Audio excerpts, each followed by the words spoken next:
우리 다 같이 하나님의 말씀 누가복음 3장 말씀 보시겠습니다.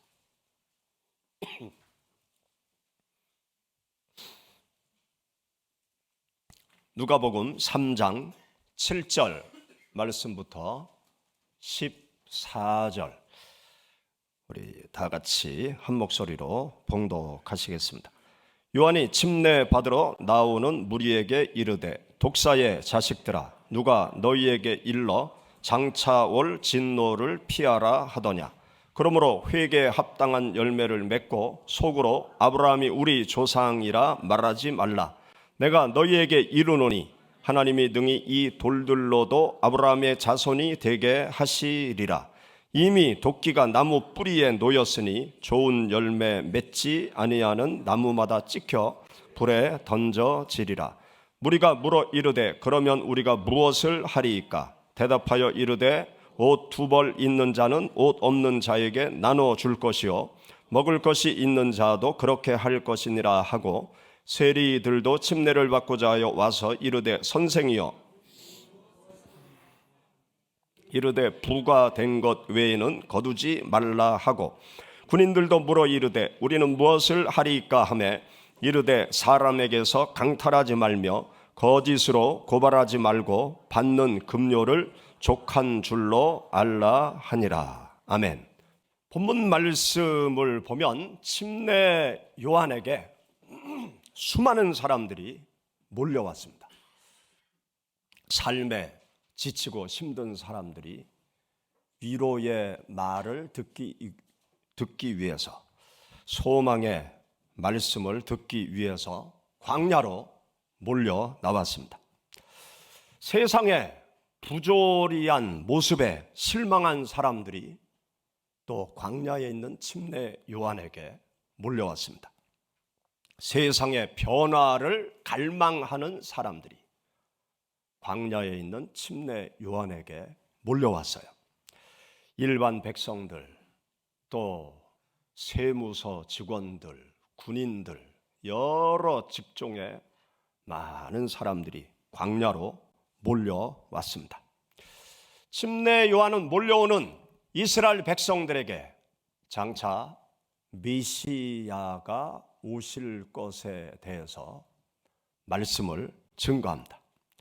침례 요한은 몰려오는 사람들에게 또한 아주 충격적인 메시지를 선포하였습니다. 이스라엘 백성들에게 어떤 충격적인 메시지를 선포하였는가 하면 너희가 아브라함의 자손이라고 교만 떨지 말아라. 하나님의 진노의 심판의 도끼가 너희 나무 뿌리 위에 놓여져 있다. 너희들이 회개를 해야 된다. 회개치 아니하면 너희들이 멸망당할 것이다. 회개에 합당한 열매를 맺어라. 그러면서 이스라엘 백성들에게 회개를 촉구하는 메시지를 전했습니다. 침례 요한이 증거하는 말 한마디 한마디가 광야에 몰려온 수많은 이스라엘 백성들의 폐부를 깊숙이 찔렀습니다. 이들이 찔림을 받으면서 한 목소리로 어떤 질문을 하는가 하면 그러면 우리가 어떻게 해야 되겠습니까? 우리가 무엇을 해야 되겠습니까? 그렇게 침례 요한에게 질문을 합니다. 하나님께서는 지금도 예수 그리스도를 믿고 있는 우리 모두에게 말씀하세요. 회개에 합당한 열매를 맺어라. 회개에 합당한 열매를 맺지 아니하면 교회에 나오는 너희들도 하나님의 심판을 받을 수 있다. 그렇게 하나님께서 우리들에게 말씀하십니다. 대표기도하는 집사님께서 기도를 드렸듯이 코로나 사태를 우리가 지나왔어요. 이 코로나 사태를 겪으면서 여러분들이 많은 생각을 하셨을 것입니다. 코로나 사태 속에서 저도 많은 생각을 했어요. 코로나 사태 속에서 저는 하나님의 경고의 음성을 들었습니다. 코로나 사태를 겪으면서 하나님의 심판의 그림자를 보게 되었어요. 하나님의 뜻대로 목회를 하지 아니하면 교회도 망할 수 있다는 경고의 음성을 저는 들었습니다. 양적 성장 위주의 목회가 한 번에 사라질 수 있다.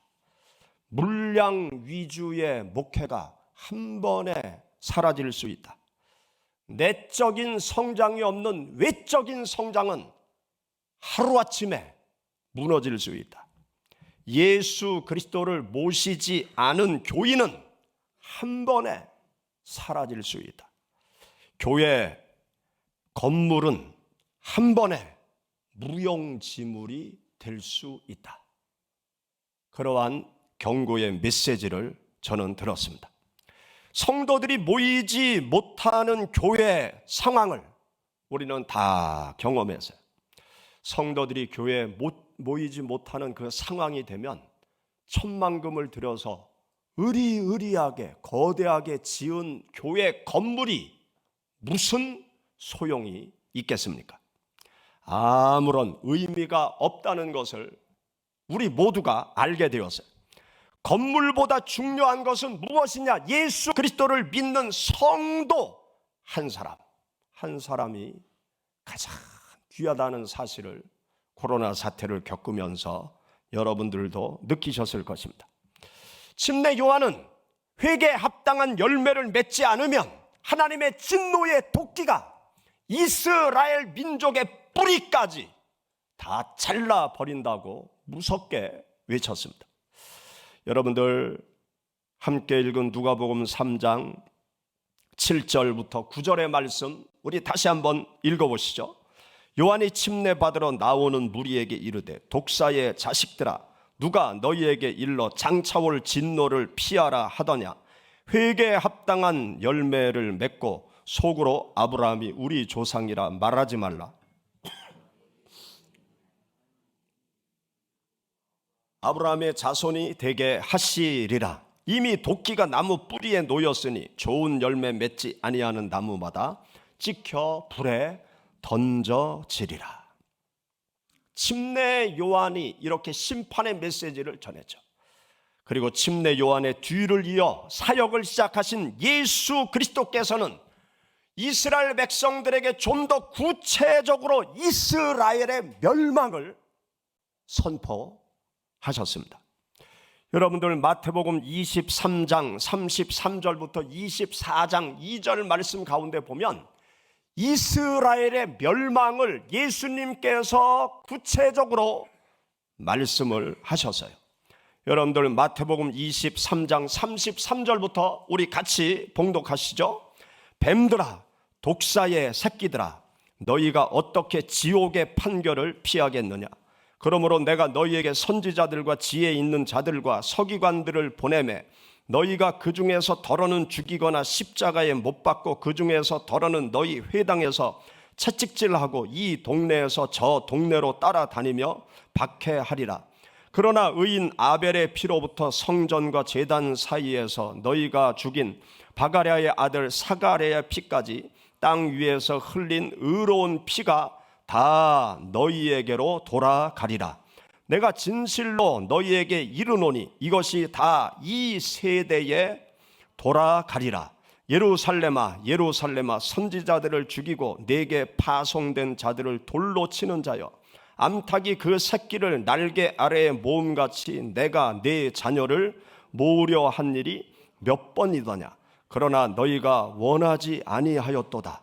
보라 너희 집이 황폐하여 버려진 바 되리라. 내가 너희에게 이르노니 이제부터 너희는 찬송하리로다. 주의 이름으로 오시는 이여 할 때까지 나를 보지 못하리라 하시니라. 24장 1절. 예수께서 성전에서 나와서 가실 때에 제자들이 성전 건물들을 가리켜 보이려고 나오니 대답하여 이르시되 너희가 이 모든 것을 보지 못하느냐. 내가 진실로 너희에게 이르노니 돌 하나도 돌 위에 남지 않고 다 무너뜨려지리라. 예수님께서 이스라엘의 멸망을 구체적으로 예언하셨습니다. 너희 집이 황폐하게 되리라. 예루살렘이 돌 위에 돌 하나도 남지 않고 다 무너지리라. 그렇게 예수님께서 심판을 예언하셨죠. 예수님을 십자가에 못 박는 이스라엘 백성들이 헤롯 빌라도 총독 앞에서 어떤 말을 했는가 하면 예수를 죽이는 핏값을 우리에게 다 돌려라. 그러면서 예수님을 십자가에 못 박아라. 그 못 박는 핏값을 우리가 받겠다. 그렇게 아주 무서운 말을 그들이 스스로 외쳤습니다. 예수 그리스도의 예언처럼 이스라엘 백성들이 예수님을 죽인 핏값을 자기들이 받겠다고 자기들이 한 말처럼 이스라엘 나라는 AD 70년 로마의 타이투스 장군의 공격을 받아서 예루살렘이 초토화되어집니다. 이스라엘 나라가 지구상 지도에서 완전히 사라져버려요. 그때로부터 1948년 유엔에 의해서 독립을 받을 때까지 유대인들은 전 세계 곳곳에서 갖은 박해와 갖은 수모를 겪는 세월을 거의 2000년을 보내게 되어집니다. 침례 요한의 말처럼 예수 그리스도의 말처럼 하나님의 심판이 이스라엘 민족을 향하여 역사 속에서 진행되어진 것을 보게 되어집니다. 하나님의 심판은 지금 이 시대에도 계속되어지고 있다는 사실을 우리는 깨달아야 됩니다. 하나님의 심판이 어떠한 심판이 있느냐? 지옥의 심판이 있습니다. 죽음의 심판이 있어요. 또 죽음의 심판 이전에 육신을 가지고 세상을 살아가는 동안 하나님의 심판이 우리들의 삶 속에 작용하고 있습니다. 여러분, 코로나를 겪으셨죠? 이 코로나와 같은 것이 인류를 향한 하나님의 심판의 그림자라는 사실을 우리가 알아야 돼요. 성도들을 향한, 교회를 향한 하나님의 심판의 그림자다. 하나님의 심판이 시작되면 순식간에 사람이 죽을 수 있고 모임이 다 무너질 수도 있고 우리가 중요하게 생각하는 것들이 아무것도 아닌 것이 될 수 있다는 하나님의 경고의 메시지인 것입니다. 오늘날 한국의 교회는 세상의 조롱거리가 되고 있습니다. 왜 그렇습니까? 일부 몰지각한 기독교 지도자들의 어리석은 행동, 예수 그리스도를 믿는다고 하는 성도들의 이기적인 행동, 그러한 행동 때문에 기독교가, 성도들이 조롱거리가 되고 있는 것이 아닙니까? 코로나로 한국의 교회가 30% 마이너스 성장을 하고 있다고 합니다. 이것 또한 하나님의 심판의 경고인 것을 우리가 깨달아야 됩니다. 얼마 전에 지진이 난 튀르키예, 터키 땅, 그 옛날 바울 사도가 복음 전도 사역을 하였던 나라예요. 지금의 튀르키예는 바울의 복음 전도 활동과 관계없는 이슬람 국가가 되어졌습니다. 그리고 로마가 흥왕했을 때 동예루살렘의 수도 이스탄불, 기독교가 이 터키 땅을 지배하던 그러한 시대가 다 지나가고 지금은 튀르키예 땅에 가보면 교회는 돌무더기가 되어져 있습니다. 돌무더기가 된 교회의 흔적만이 튀르키예 땅에 남아있고 곳곳에 이슬람 사원이 동네마다 우뚝우뚝 솟아 있습니다. 천년의 기독교 부흥의 시대를 보냈던 유럽의 교회를 가보면 웅장한 껍데기만 남아있어요. 그 안에 예수 그리스도 믿는 성도들은 없습니다. 그리고 유럽은 서서히 이슬람화 되어져 가고 있는 아주 무서운 상황을 보고 있습니다. 한국의 교회 언제 사라질지 몰라요. 회개에 합당한 열매를 맺지 아니하면 한국의 교회가 사라지게 될 것입니다. 회개에 합당한 열매를 맺지 아니하면 한국의 교회 성도들도 다 사라지게 되는 날이 올 것입니다. 한국의 기독교가 놀랍게 부흥하던 80년대 일입니다. 외국의 성도들이 세계에서 가장 큰 교회를 보기 위해서 한국으로 몰려왔어요. 그리고 한국의 세계에서 가장 큰 교회 예배 참석을 보고 두 가지 충격을 받았다고 합니다. 수만 명이 함께 모여서 예배 드리는 그 광경을 보고 아주 열광적으로 뜨겁게 예배 드리는 그 광경을 보고 충격을 받았대요. 그리고 그 열광적인 거룩한 예배가 끝나고 예배당을 빠져나가는 성도들의 모습을 보면서 또 한 번 충격을 받았대요. 무질서하게 교회를 빠져나가는 그 모습을 보면서 충격을 받았다는 것입니다. 하나님을 향한 믿음과 세상을 향한 믿음의 표현이 일치하지 않는 것에 또 한 번 놀랐다는 것이죠. 회개하고 우상을 버리고 예수 그리스도를 믿기로 결심한 성도들의 생활, 그 생활이 어떠합니까? 예수 그리스도를 믿는다고 하는데 똑같이 세상 사람들과 똑같이 욕하면서 살아가요. 예수 그리스도를 믿는다고 하는데 믿지 않는 사람들과 똑같이 속이면서 세상을 살아갑니다. 예수 그리스도를 믿는다고 하면서 세상 사람들과 똑같이 부정직하게 살아가요. 예수 그리스도를 믿는다고 하면서 세상 사람들과 똑같이 아귀다툼하면서 세상을 살아가는 모습 속에서 예수 그리스도의 모습을 찾아볼 수가 없어요. 예수 그리스도 믿는 성도들의 마음속에 계시다고 하는 예수님을 어디서도 찾아볼 수 없는 것입니다. 우리 한국의 교회는, 한국의 모든 성도들은 회개에 합당한 열매를 맺어야 돼요.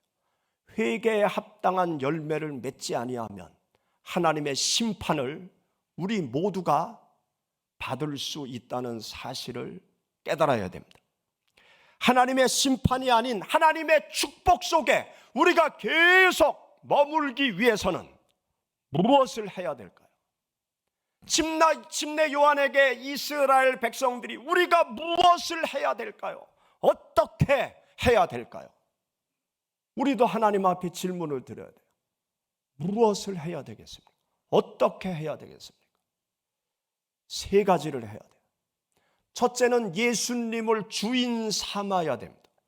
예수님을 주인 삼고 주인 대신 예수님의 말씀에 순종하면서 우리가 살아가야 돼요. 예수님을 믿는다는 것은 다른 말로 표현하면 주인을 바꾸는 거예요. 나의 주인을 바꾸는 것이 예수님을 믿는다는 것입니다. 예수 그리스도를 나의 주인으로 모시는 것이 예수님을 믿는다는 거예요. 내가 주인인 삶에서 예수님이 주인인 삶으로 우상을 주인으로 모시던 그 생활을 버리고 하나님 신을 내 인생의 주인으로 모시는 것, 물질을 주인으로 삼고 살아가던 자가 예수님을 주인으로 모시고 살아가는 것, 성공을 주인 삼아 살아가던 사람이 예수님을 주인 삼고 살아가는 것, 그것이 예수 그리스도를 믿는다는 것입니다. 예수님을 믿기는 믿는데 예수님의 말씀에 순종하지 않는 거예요.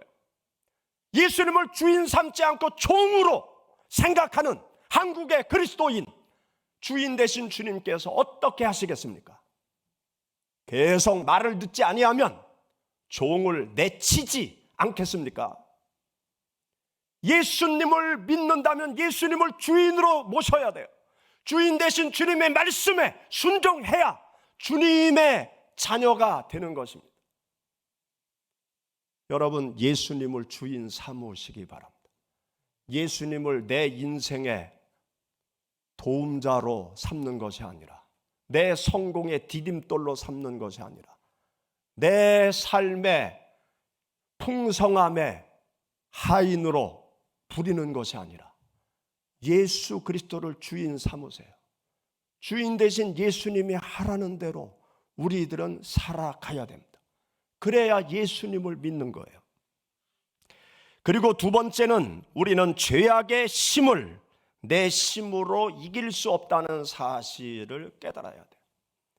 예수 그리스도를 믿는 우리들 속에 무엇이 자리 잡고 있는가 하면 죄악의 힘이 자리 잡고 있어요. 불행히도 예수님을 믿어도 죄악의 본능이 사라지지를 않습니다. 예수님을 믿어도 나쁜 생각이 끝없이 떠올라요.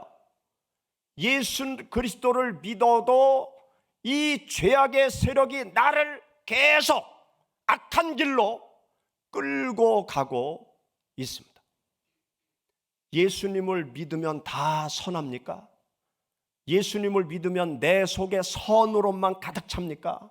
아니에요. 예수님을 믿어도 여전히 내 속에 죄악의 본능이 그대로 살아있어요. 그 죄악의 본능 앞에서 내가 이 죄를 내 스스로 이길 수 없다는 사실을 깨달아야 돼요.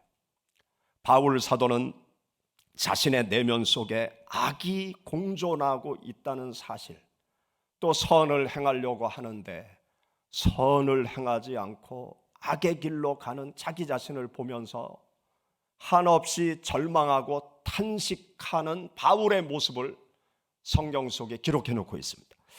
여러분, 성경 말씀 한번 찾아보시죠. 로마서 7장 21절부터 24절입니다.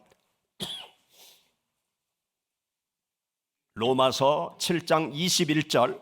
그러므로 내가 한 법을 깨달았노니 곧 선을 행하기 원하는 나에게 악이 함께 있는 것이로다.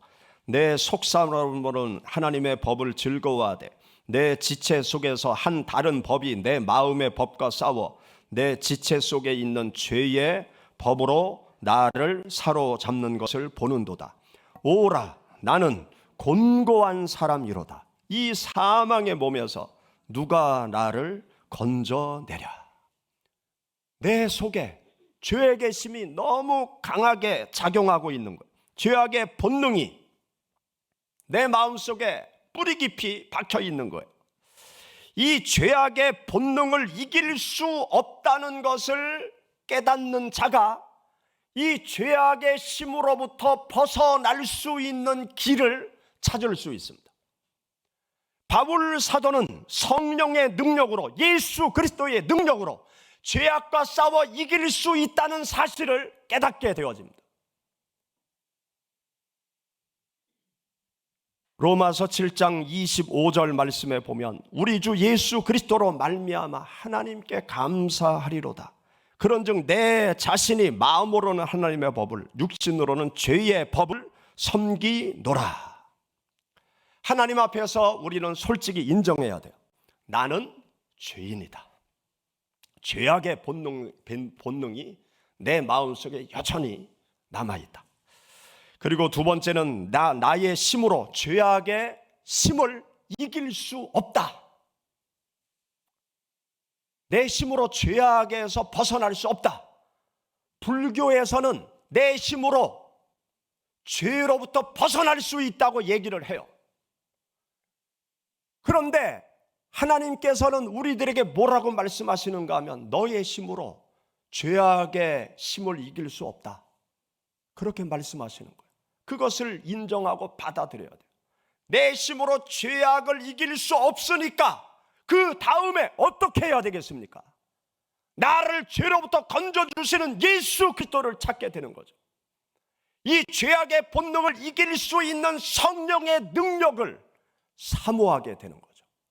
바울 사도가 그것을 여기 말씀에 기록을 해놓고 있습니다. 여러분, 로마서 8장 1절 2절 말씀 우리 같이 읽어보시죠. 그러므로 이제 그리스도 예수 안에 있는 자에게는 결코 정죄함이 없나니 이는 그리스도 예수 안에 있는 생명의 성령의 법이 죄와 사망의 법에서 너를 해방하였음이라. 생명의 법이 나를 죄로부터 해방시켜 준다는 거예요. 성령의 법이 나를 죄악으로부터 해방시켜 준다는 것입니다. 예수 그리스도의 능력을 사모하고 성령의 능력을 사모하고 성령 충만한 가운데 성령의 인도하심을 순간순간 따라가게 되면 죄악과 싸워 이길 수 있는 것입니다. 여러분, 갈라디아서 5장 우리 찾아보시죠. 갈라디아서 5장 16절 말씀부터 18절.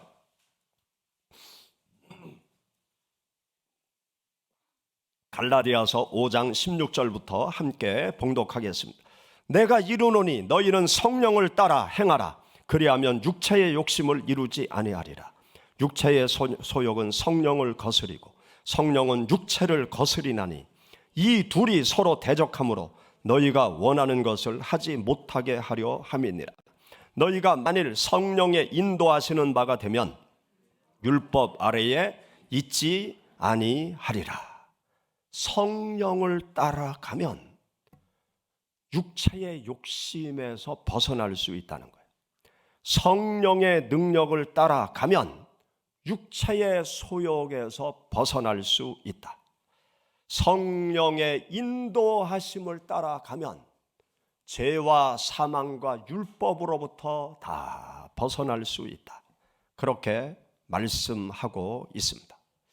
우리는 매일의 삶 속에서 순간순간 예수님을 바라봐야 돼요. 매일의 순간순간 내 안에 거하시는 성령님께서 나에게 말씀하시고 감동 주심을 따라 순간순간 결정하고 주님이 원하는 삶의 길로 나아가야 되는 것입니다. 하나님께서 우리에게 회개에 합당한 열매를 맺어라, 그렇게 말씀하세요. 회개에 합당한 열매를 맺기 위해서는 여러분 예수님을 주인 삼으시기 바랍니다. 그리고 날마다 주님을 의지하고 성령의 인도하심을 따라 살아감으로 하나님께서 원하시는 아름다운 열매로 하나님께 영광 돌리시기를 주의 이름으로 축원합니다. 같이 기도하시겠습니다. 우리 말씀을 생각하면서